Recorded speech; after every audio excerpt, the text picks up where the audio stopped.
এই গল্পটা শোনার জন্য না, চুপচাপ অনুভব করার জন্য হেডফোন পরে নিন।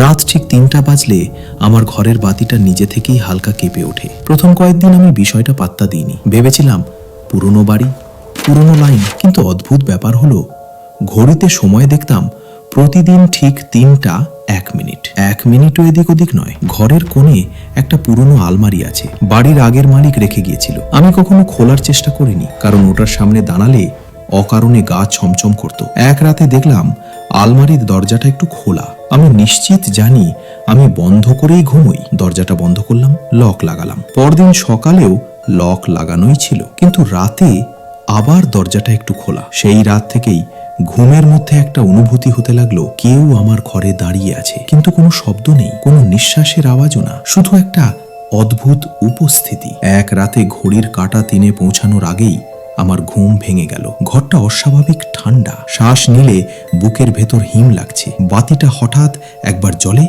একবার নিভে উঠল। আমি বিছানায় বসে পড়লাম, চোখ গেল আলমারির দিকে। দরজাটা পুরো খোলা, ভেতরে অন্ধকার ছাড়া কিছুই নেই, কিন্তু আমি বুঝতে পারছিলাম ওখানে কিছু আছে। হঠাৎ আমার চোখ পড়ল আলমারির পাশের আয়নার দিকে। আয়নায় আমি নিজেকে দেখছি, কিন্তু একটা সমস্যা ছিল। আমি হাত তুললাম, আয়নার প্রতিবিম্ব ১ সেকেন্ড পরে হাত তুলল। আমি নিঃশ্বাস আটকে গেল।